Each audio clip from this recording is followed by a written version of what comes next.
Hello, everyone, and welcome to today's episode. I have the pleasure of being joined by Andrew Kirkland, the co-founder and president at Justwealth. How's it going, Andrew? I'm good, Nicholas. Thanks for having me. I'm looking forward to it. Yeah, happy to have you on. So, to kick it off, could you please tell us about Justwealth? Yeah. Justwealth is a robo-advisor. That's the term the industry gives us in the fintech space. And basically, what Justwealth does and a robo-advisor does is we manage Canadians' investments, whether it's retirement savings, education savings, or anything for that matter, anything kind of investments, and they're looking to save for a certain objective.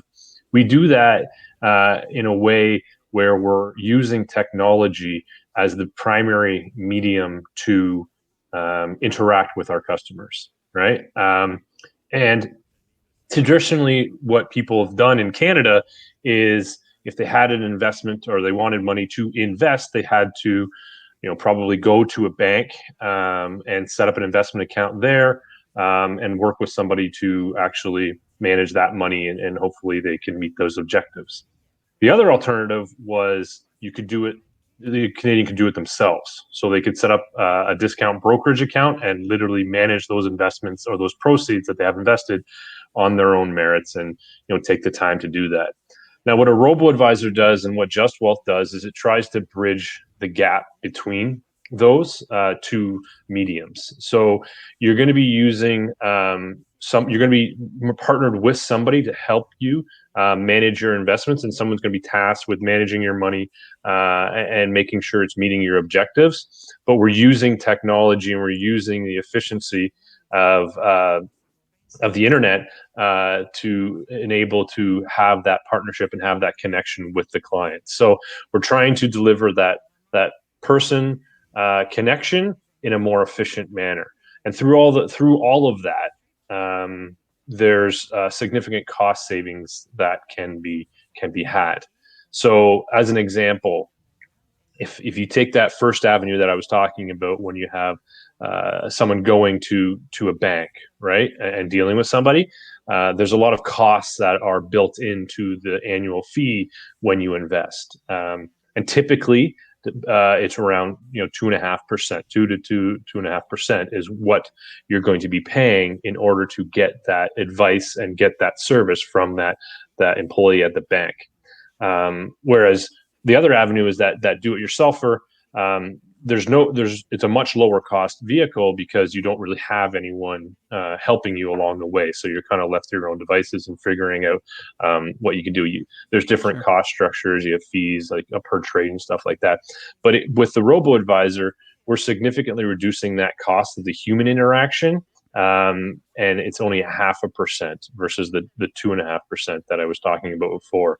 And again, because we're using the technology to enable us to deliver our advice in a more efficient manner. So, Justwealth's been around now for, coming on 5 years. We launched to the public in 2016. We were building the product prior to that in late 2015.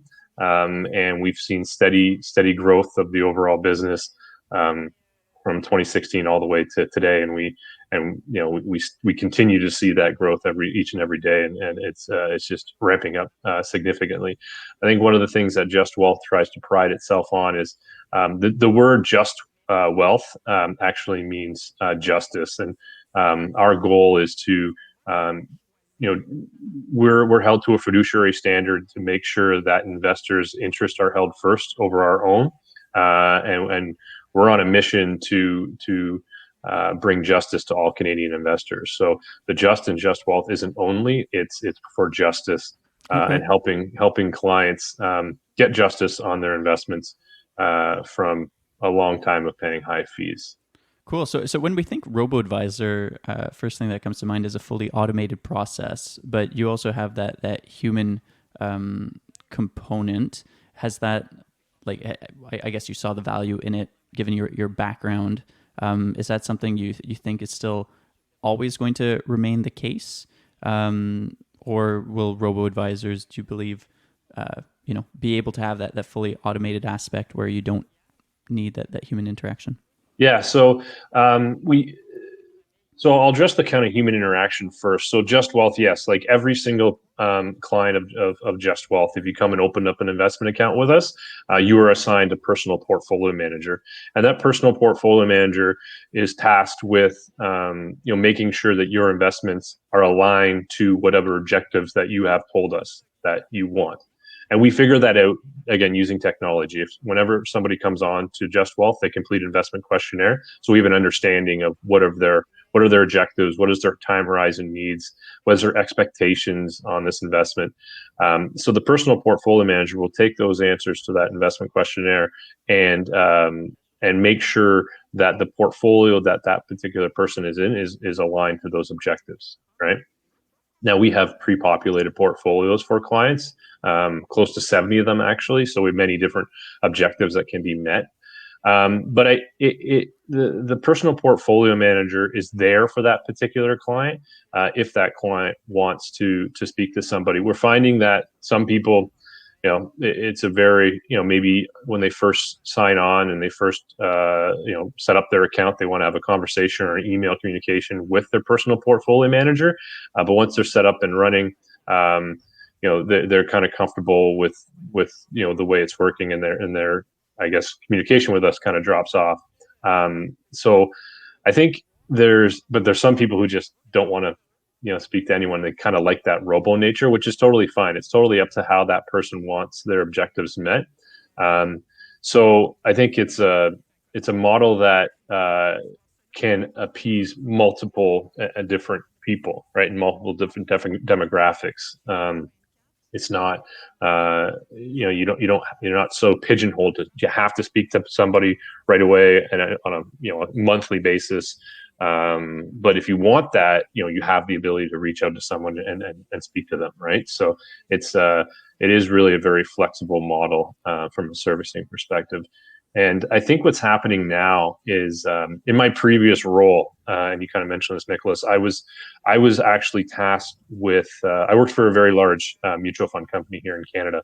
And in that role, my job was to go out to financial advisors, say, for example, people that worked at the bank, and consult on our products or our mutual funds that we had for sale, in hopes that they would recommend them to their clients that they were dealing with, right?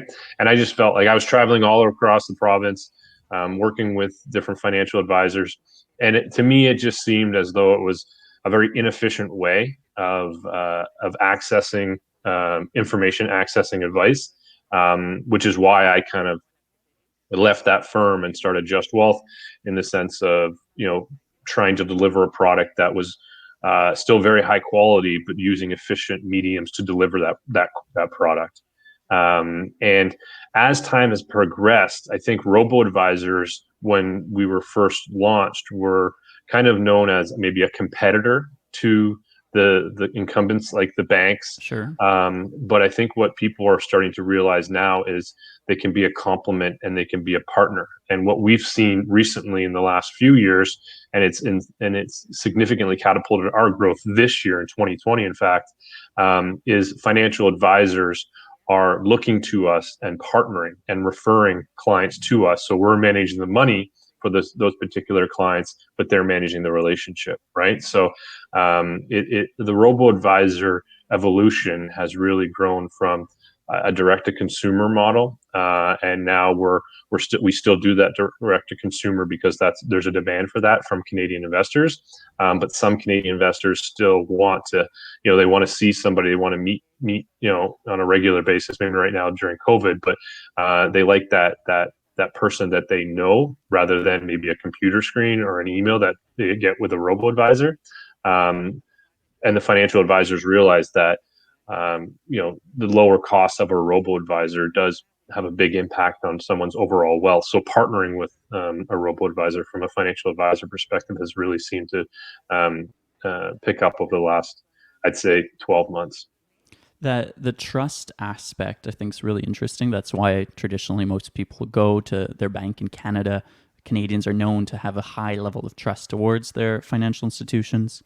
Moving towards a robo-advisor, maybe for the young, Gen Z, millennials who are born with technology, it's more natural. How do you, especially when you started off 5 years ago, how was it to onboard your first customers and establish that trust with your investors? Yeah. So again, like we always try to, and it was even in our branding when we first started the firm of that justice and treating people with the utmost respect and keeping their interests first and ridding ourselves of any conflict. So that's kind of in our DNA, and that goes to hopefully the trusting aspect. When people hear about our hear about our company, hear about our messaging, hear us talk, and it's literally in the name of our company about justice. We think that will hope bring that trust sooner than if it's just a computer screen and a slick interface, right?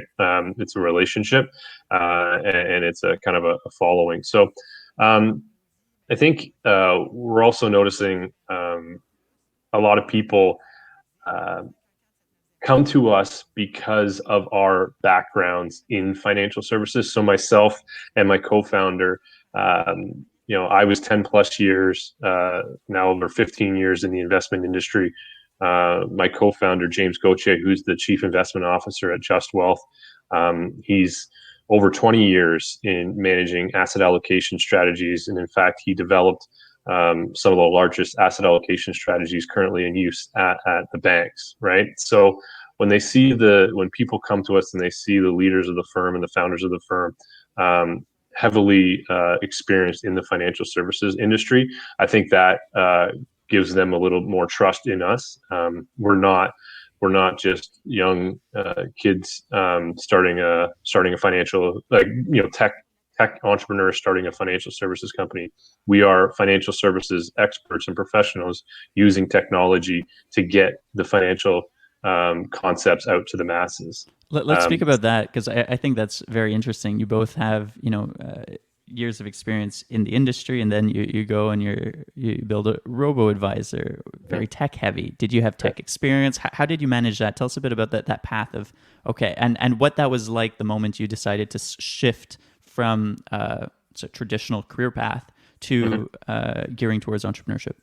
Okay, so yeah, so I we don't have any, myself or James don't have any like deep coding experience. I would say that I'm kind of tech forward in my use of technology, but when it came to developing, we didn't really have any experience. So we had to rely on some of the people that we came in contact with and the relationships that we built. Uh, and we got connected with a good group in Ontario here to develop our first MVP. I think when we were originally thinking about that, we're like, okay, we know we got to build this technology.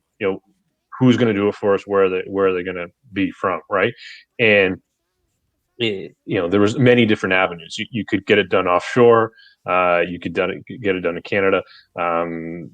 We decided that it was important for us to have the developers that we were going to be working with on such an important project for us to be in Canada, very close to us. Sure. Just because we didn't really know what was involved with building a full tech stack, and we wanted to be close to that. And it was important for us and a lot of it was me in the early when it came to the tech development side, having that relationship with our developers and speaking to them on a regular basis.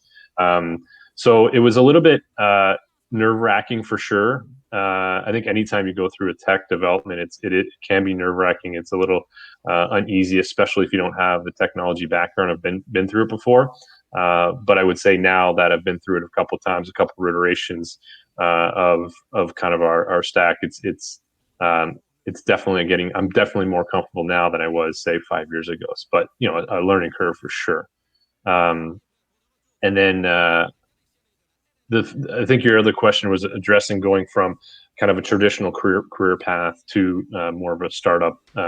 In not only a startup, it was the robo advisors had like there was a whole new concept on Yeah. investing, right? It wasn't even like I was going to start a business and doing what the old business was. It was literally a new way of how people invest, or at least not how they invest, but at least get their information, the medium in how they invest. Yeah, and it's the one thing I will say, like I worked at a large corporation 10 plus years. It was my first job right at a university, and it was something that it's a much different experience in a startup world than it is in the corporate world. One of the things that I noticed very quickly, actually, is just the support you have around you, um, from the perspective of with a big, it was a multinational firm. You have tons of support, and you know your job. You stay in your lane and you do it right, and then you get support to help you do your job from other departments. Whereas in a startup world, you are you are the HR, you are the marketing, you are the technology, you are the investments. So it can be a little isolating at times. So it's important, Especially like we were mentioning, yet you don't have that tech capacity, but also right? all the facets within a business is something you're from the financial space, so I'm sure numbers weren't a problem, but marketing, hiring, Mhm. just the ops, day-to-day Yeah, ops. yeah, um, yeah, yeah. how did Well, you? yeah. Well, you've got to you've got to do a lot of research. You've got to surround yourself with good connections, good support networks. We established an advisory board. One of the first things we did, and on that advisory board were some people from startup world had done it before. Some people with marketing experience. It's all about, I guess, surrounding yourself with good networks. And we had a lot of help again from our developers. We had a lot of help from our legal team. We had a lot of help from marketing contacts that we had. So you've got to be willing to go out there and network, find those people, establish the right connections, and then take all that information in and go with whatever you think is the best. And when you expose yourself and you open yourself up to a lot of those scenarios where you're having those discussions and enhancing your network, you're going to get a lot of feedback from people, right? Like people are going to, if you ask people for their opinion, they're going to give it to you. So it's just a matter of, sometimes that opinion is maybe what's right, maybe it's not right, but you've got to always center yourself with why did you start this firm, and then take all the information in, try to be as much as a sponge as possible, and then proceed with what you believe is the best based on your passion and what you've built here. So then you have your board of advisors. You figured out your tech team. How did you? What did it look like from the moment uh, that you actually began this adventure to getting your first sale? How long did that take? And how did you? Yeah, how long did it take, and how did you execute that first milestone, which is super important? Yeah. So okay. So we started developing the product in the summer of 2015. And when I mean the product, like the actual technology was being developed in summer 2015. Along with that, at that time, being in a regulated business like investments, we had to get our registrations in place with all the securities commissions across the country. So we were kind of doing that in parallel, and we our tech stack was ready to go near the end of 2015, and our registration with all the provinces came in near the end of 2015. Um, we didn't we didn't turn on anything until 2016. The January 2016 is when we turned it on, and it was just kind of in beta mode, and we had people testing the product from an onboarding perspective. Um, that first week of January, and that was people we knew, who friends and family, the people who know you're doing this and have been supportive and are fans of yours, right? So we did that, and we had to do a little bit after we got their feedback. We made another few rounds of iterations to the tech stack, and then launched to the public in the first week of April 2016. And then we got some press. We'd lined up a kind of marketing agency to help us through our launch, our official launch, which was that first week in Q2 in 2016 in April. And we were in the Globe and Mail, we were in multiple publications about the launch of our firm. So that was good. Our first client that I always say when it comes to, I get the question about our first client. We had clients because we had beta users coming in. But again, those are all people we knew. So I always kind of attest the first client that we had was someone that I didn't know, or Sure. either myself or James didn't know. And that came in mid to end of April, our first customer, and had onboarded and had their money moved over. So it was it always takes a couple weeks to move money over, depending on where it's coming from. So yeah, it was a very exciting time when you have somebody who signs up that you don't know, and you're very grateful for that person for signing up. Yeah, and that the website is just working as planned, that the registration, there's no bugs, and they're able to actually complete. Yeah. Was there still a human, I guess, operation that was needed, or was that like you have to verify, while you have to do the KYC, you have to, what has that process changed throughout, or you're still using the same tech stack as you had Yeah, back in so 2016? yeah, there's been iterations to it. We've made changes, we've enhanced it, we've made it more efficient. But yeah, I think from an onboarding perspective, um, there there is some human interaction. I think at that time there would have been a lot more than there is definitely now. Um, but just things you have to verify their identification, right? And before, at that time, what we had to do was um, we had to send them a small deposit, like a micro deposit, we call it. It's like 12 cents, whatever, 30 Right. cents. And we say, okay, we're going to send it to your bank account. Here's the 30 cents, send it back to us. And then that kind of forms as a way of ID verification, because the bank has verified Okay. your ID. So you have that bank account. So, you could just imagine you send a 30-cent deposit, they get it, you got to be on them to send it back. So it takes a couple of days for that to happen. That was how ID verification worked at that time. It's now evolved. The regulations have allowed for an easier way to do it, and we have a technology way where we connect right into a credit bureau and do a soft credit check on clients to just verify the name and address and date of birth. So and that's all done within the tech stack. So those are kind of examples of iterations that we do. And there's, again, from an operation standpoint, you have to evolve. Like we had at that time, it was all just onboard the customer, right? Get the customer on board, and then we'll kind of figure out how we'll get the money over after. So it was a matter of telling them they can do an online bill payment to fund their account. Do they have investments at another institution? Can we get that information and do a transfer form and send it off to that institution and transfer it over? So like all that, that infrastructure around that hadn't necessarily been built.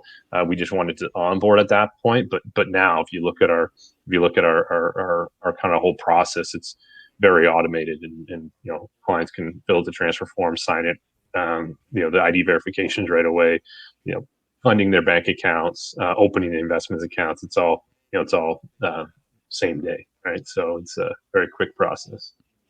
So if we fast forward to 2020, laws changed in the fintech space this year. But when you ask, biggest fintech company in Canada, RoboAdvisor, or fintech at large, a lot of people think of Wealthsimple first. For sure. You're in Yeah. the same space. Mm-hmm. How do you differentiate? How has the competition in the RoboAdvisor space affected you, and how do you stand out still to this day and remain relevant in the space? Yeah. So it is the RoboAdvisor space. I think there's like probably like a dozen robo-advisors in some capacity. Like a lot of the banks have the robo-advisor now. There's Wealthsimple and there's a couple other players. It's interesting because um, we there are times when um, we've gotten clients from other robo-advisors, but it wouldn't be the kind of like typical, I think, competitive market that like we're not all kind of stealing customers from each other by any means, right? The robo advisor industry has kind of grown together from zero, right? In 2015, 2016, it was this part of the industry didn't exist. So we've all tried to work, I guess, like separately, but growing the awareness of robo advisors together, right, and informing the public. Wealthsimple has done a phenomenal job of doing that in the sense of raising the awareness, because of the backing they have, and they have lots of money invested and they're able to spend on marketing. Where we try to differentiate ourselves from other robo advisors, and it's not even necessarily robo advisors for that matter, it's any investment manager, but we really want to focus on the investment sophistication and providing a solution that is best fit for the investor. We believe that's the most important thing here. A slick interface is great. A good marketing program is great. But the end product here is making sure the investments are meeting their objectives, and providing them with solid performing portfolios that is going to meet that objective. And so what we do is we really try to separate ourselves from the number of portfolios and the number of objectives that we can meet from a client. So we've got a family of portfolios. We've got a growth lineup of portfolios, a Canadian lineup of portfolios, an income lineup of portfolios, a very unique and very, very popular education target date lineup of portfolios, US dollar portfolios. So, and then we manage, if you have a registered account, we manage that differently than if you invested in a non-registered account, because the tax implications on those two account types are significantly different. One is tax deferred, and one you have to worry about taxes, right? So really what we're starting to see, and we're really kind of carving out our niche, is we're seeing that people who come to us notice that they like that. That's why they come to us. They tell us that, but they're also bringing over a larger wallet or market share of their wallet to start with. So, as an example, our average customer has over $100,000 invested with Justwealth portfolios. The typical robo advisor has anywhere between 15 to 20,000. So we're really trying to emphasize this kind of sophistication when it comes to the investment management, and the ability to meet more objectives. Not necessarily an objective today, could be an objective in the future and beyond. So that's really how we're trying to separate ourselves. Yeah. Well, and it sounds, given the different types of portfolios you have, and also the amount invested, it sounds like you're more focused on an older demographic versus the Wealthsimples and the Robinhoods are focusing on the millennials. And you see the damage at the same time it could cause with COVID. Everybody just throwing money at the stock market, not necessarily knowing what's going on. Yeah, that was interesting. So, like our average client base, our average client is kind of in their kind of mid 40s, which I think a lot of people, when they think about a robo advisor, it kind of surprises them a little bit. They wouldn't expect that the average age of a customer would be in the mid 40s, but I think that the reason for that, at least in Canada, is because Wealthsimple is kind of the one that is known for being a robo advisor here in Canada, and they're obviously, their market is that millennial market, right? And they've done a great job of marketing to that. Whereas ours, we try to bring a different take on it, and different marketing message, and really emphasize the investment sophistication, which has addressed a maybe more affluent market. Now, the interesting thing is whether you're starting out now or you have investments, either way, the cost to invest through a robo advisor is going to be lower, or most likely going to be lower than going to a bank or going to some other avenue. So the people who have to benefit most from that are the people who have money and Right. investing for decades in some cases. So we're starting to see that an older demographic who's been on, is comfortable in dealing online, and I think now during COVID has been forced to deal online, are starting to take advantage of this, and they're the ones that are actually reaping the most benefits just from the pure cost savings alone. I think that's really interesting, because that's a huge value proposition. Is just, how do you get an investor who's been with their bank and happy overall with the service for the last 20 years, but you're telling them, well, you could shave off 1.5 points by shifting over to us and convincing them that it's worth making the switch. Yeah, it's what we've seen is that some people maybe have tried us out with one of their accounts or maybe a portion of some of their investments, and then as time passes, they've brought over more assets from other institutions or put in more or put in this year's TFSA. They put it into Justwealth, or just more assets coming over. I think there's just growing comfortableness with the firm is what really is going to take us to that next level. But that's kind of what we noticed early on. Like people would start with $5,000, $10,000, and then invest that, and then maybe a year or two later they bring over more assets once they become comfortable with us. Really what we're seeing now is that starting that entry point is much higher today than it was 5 years ago, and that makes sense, right? You're a new firm. People aren't necessarily going to trust 100% of their retirement savings to a new firm, right? But when you've been around for 5 years, and then you've maybe heard about us in the media, in publications, there's more credibility to the overall industry. So I think people are starting with higher amounts because the cost savings are there. Your solution today, just web-based, or you also have a Android, iOS app? How does that play out? And what's the so future we've got it's just web-based right now. We are going through a total revamp of our tech stack right now, actually. Those other features, iOS and Play, will be hopefully in early 2021. Okay, cool. Yeah.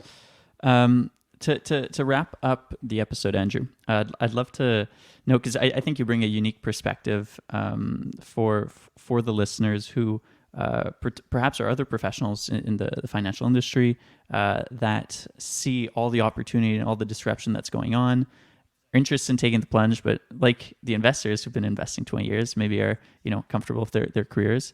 Could you talk to us about what was like that motivation? What was the moment you decided to flip the switch, and lessons learned to maybe if you were to do it again, anything you would do differently? Yeah, so that's a good question. So I guess the kind of that plunge. I remember I was in my role. I was actually I was tasked with going out to financial advisors, and again, I was on the road all the time, driving all across Ontario because that was where my territory was. And then I would be flying to conferences again all over the continent. And I remember one time I was flying down to a conference somewhere. I think it was in the southern U.S. To be with a group of advisors that were all based out of the Toronto area. And I was like, this is a lot of money everyone's spending, and we're all just going down there together. And I just felt it was a very inefficient way of coming together. And I wrote. Well, now we have Zoom. See, now we have Zoom. Exactly. It's so easy. Yeah, it's so easy now and so much more cost effective, right? So, So I remember on that flight, I kind of wrote a business plan, or I would call it like a business idea, and this was back in probably 2013, actually. And so when I wrote down those ideas, I kind of just kept it on my BlackBerry. That's what I had at the time, and then a few, as years passed, 2014, 2015, I started to see what my business idea, I started to see that it was popping up in the US. And then I heard rumblings and some stuff here in Canada. So I was like, okay, like I've got this idea. What am I going to, should I jump or should I kind of stick to my path? And I don't know what happened in me at that time to give that fire, but yeah, I decided to leave a firm. It was my decision. I left a firm that I was in 10 plus years. I wasn't let go. They were extremely shocked. And it was it's a stressful time. Like, I won't lie. Like there was, you question whether you're doing the right thing because you're making, a good income. And then all of a sudden it's, basically zero. It was a stressful time, but I had a lot of great support from the family, friends. I just kept my passion was, I think there's a better way, and I want to deliver this solution a more effective way and efficient way to Canadian investors. And you just got to keep that passion. And it just seemed to really, that's what drove me. And I think some of the things I've learned is the passion to get me, to make that plunge and kind of parachute off that cliff is, that has to drive you. And I had massive, and I still do have massive belief in this. I think there's an amazing opportunity. Canadians are getting, they're lowering their costs significantly. They're because of this, they're making life altering and life changing decisions to the positive. And I knew that at that time, and I still do right now. The difference between then and now is, I think at that time, I was one of a few to believe and trust that passion. Um, the Canadian public just weren't aware of it at that time, right? So what I'm getting at here is, it's very patient. You have to be very patient when you have a passion, and especially if it's something new, and you may be kind of banging your head up against the wall, being like, okay, I've opened this product, I have this service, I have something, I know it's amazing. Why are like the masses not coming in on day one? And it just takes time for people to understand your product, go through their decision making process, and then ultimately choose you as a service provider, or buying your product. And that passion that you have for it just has to be very strong, to get you through those times of, what am I doing, or just getting through those times when the demons in your head being like, did I make the choice? That passion has to be strong, because it's got to last through times of being patient. So now that you went through all this, and if you look back, anything you would have done differently? Um, Um, so yeah, there probably is probably tons of things I would have done differently. Um, I think one thing that I maybe would have done differently is, I guess, um, really emphasis on, I don't know how to put this in a way that will be understandable, but I would say that for any entrepreneur out there, looking to grow their business, one thing I may have done a little bit differently is gone out to the market and looked for funding, uh, maybe a little bit sooner than we actually did.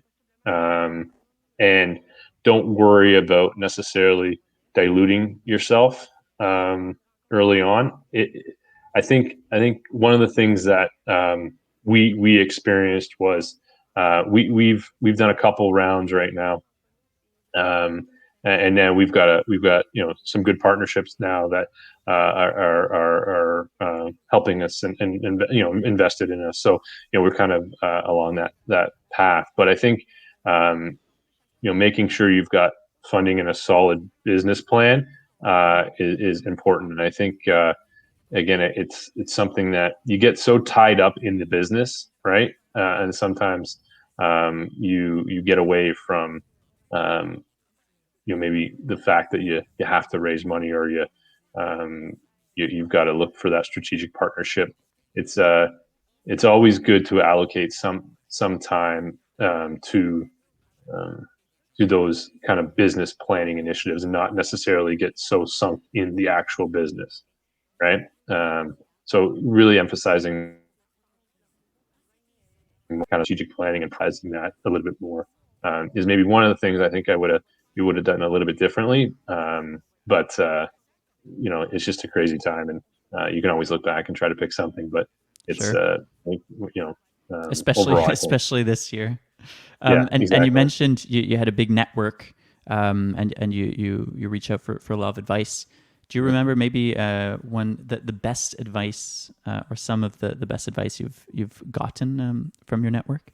Well, yeah. So here's one. I remember I can't even how I got introduced to go to this seminar, and it was, but it was a perfect seminar for me. It was called, like, um, I think something about like non-tech founders, you know, Okay. non-tech founders in a technology company, right? And one of the things this individual meant, he was mentioned he was a CTO at a firm in the Toronto area. I can't even remember what firm it was, but anyways, he talked about really emphasizing the technology and how some people spend too much time on building the perfect product Sure. and not enough time on building their customer base. And he said that um, the building if you think building tech is hard, wait until you try convincing a customer to buy your product. Um, and he was right. I think a lot of the stress that I had early on as a non-tech founder was related to tech, right, and related to technology and building it, because I didn't know what I was doing, and it was a huge source of stress. But you get to the point where you'll get that built, and even if it's not perfect in every scenario in your mind, the user doesn't necessarily know that, right? And the pain points of a user may be totally different than what you think is on that tech product. So it's getting out there, testing it, asking questions, and then kind of being agile enough to make those changes based on those suggestions from the user. Yeah. No, that advice keeps coming up time and time again. It's so true, and too many, unfortunately, have that pitfall within their company, and everybody wants the best, nicest, shiny tech or design. When in reality, onboarding your first customers is key, and listening to them to Right. understand what they really want. Andrew, I Yeah. think this was very valuable. Thank you so much for taking the time to come on the show. I appreciate it. And I hope we'll be able to connect again sometime soon. Yeah. Well, thanks for having me, Nicholas. I really appreciate it. And hopefully everyone enjoyed. All right. Thanks so much. Thanks for listening.